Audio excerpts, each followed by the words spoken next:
This is the story of the world's longest taxi fare. It happened back in 1930, at the beginning of the Great Depression. It's also the story of a wealthy Victorian woman named Ada Beale, who booked a cabbie named Charlie Hurd to take her all the way from Lorne on the Great Ocean Road in Victoria to Darwin in the top end, and all the way back. Now Charlie and Ada's story has been published in a hardback book. Not only that, their journey was reenacted by Charlie's descendants 80 years later in a 1929 Hudson.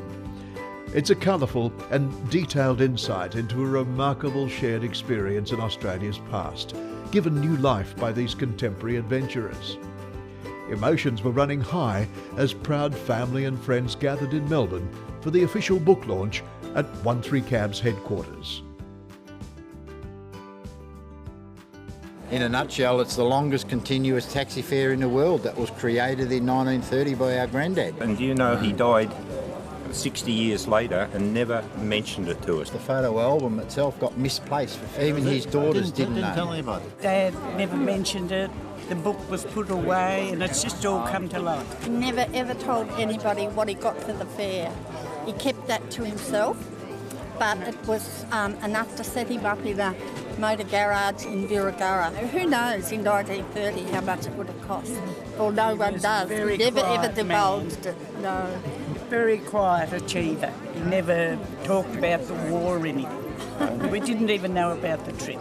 The way I understand it, that Charlie was sitting in the rank and an elderly lady asked him if he was interested in a long fare, and Charlie must have thought, oh, Geelong to Melbourne.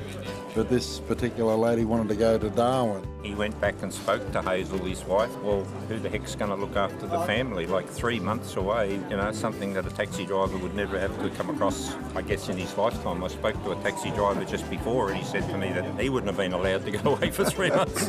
Well, my mum had the photo album in the bottom of her wardrobe for, 50 years. Yeah. So when she moved, she found it and she thought Steve, being a herd, she wanted a herd to have it to hand on to another herd.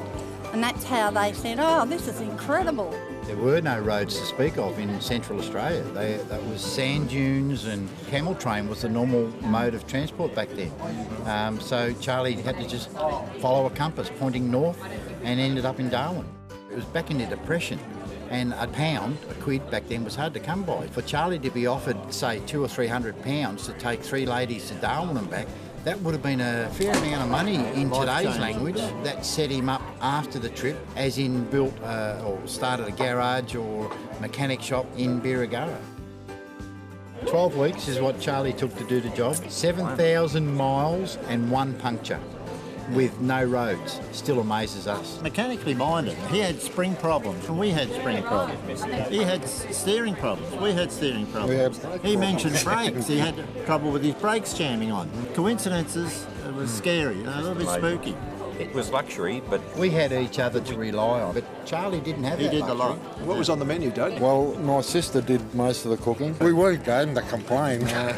funny, that reminds me of another little story that Ada had enough at one stage and she started walking off into the bush and my sister did exactly the same thing. Did she wear the fur coat all the way to Darwin? Basically, yes. Nearly every photo on the other side of the coin was our granddad with a suit and tie. The tie. Because it was a professional job for Charlie. That's how it was. And all the time they referred to him as Mr. Hurd. Yes. And my grandfather referred to the ladies as Miss, and Miss. And now we have a book. Yes. Oh, it's a beautiful book too. Yeah, I can't wait to get home and read it, actually. So it's a great piece of family history, a great piece of Australian history. It is. It just had to happen. It had to be told. What's going to happen next? Maybe A pub crawl. But not with the old girl. Not with the old car. People ask me if I'd do it again and I would in an instant.